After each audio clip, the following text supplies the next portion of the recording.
আগে মানুষ ছাত্রলীগ হতে চাইতো, এখন মানুষ সমন্বয়ক হতে চায়।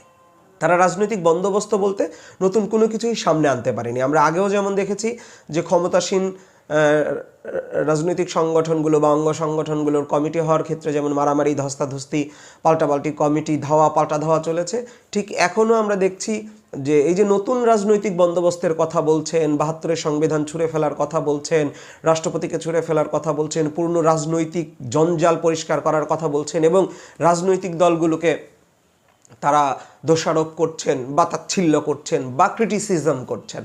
তারপরে আমরা তাদের চরিত্রটা কি দেখছি? তাদের চরিত্র দেখছি বাংলা মোটরে তাদের কেন্দ্রীয় কার্যালয়ে 2 গ্রুপের মধ্যে মারামারি, তারপরে হসপিটাল, এরপরে আমরা মানিকগঞ্জে দেখেছি, চট্টগ্রামে দেখেছি, আজকে পিরোজপুর দেখলাম।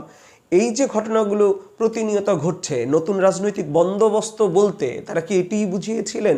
সেই পূর্ণ রাজনৈতিক চরিত্রই তো তাদের মধ্যে দেখা যাচ্ছে। নিজেদেরকে কিভাবে জনগণের সামনে উপস্থাপন করবেন বা কি করতে চাচ্ছেন, কেন করতে চাচ্ছেন সেটি স্পষ্ট না করা।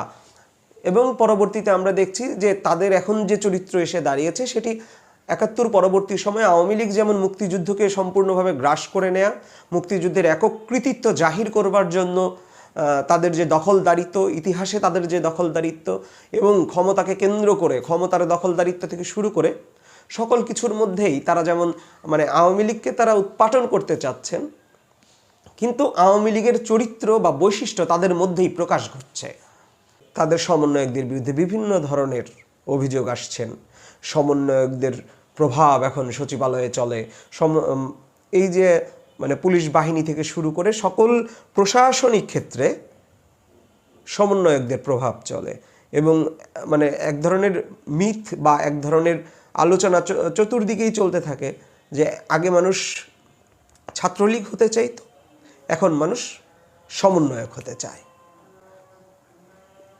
এই প্রক্রিয়াগুলো তো জনগণ কতটা গ্রহণ করছে?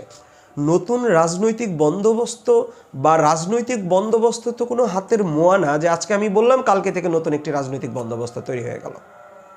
বিষয়টি একটি সংস্কৃতি, একটি আবহ, যে আবহের মধ্যে দিয়ে, যে সংস্কৃতির মধ্য দিয়ে রাজনৈতিক পরিসরে বা একটি রাজনৈতিক জনগোষ্ঠীকে যেতে হয়, যাওয়ার মধ্য দিয়ে নতুন রাজনৈতিক বন্দোবস্ত তৈরি হয় এবং সেই বন্দোবস্ত ধীরে ধীরে প্রতিষ্ঠিত হতে থাকে।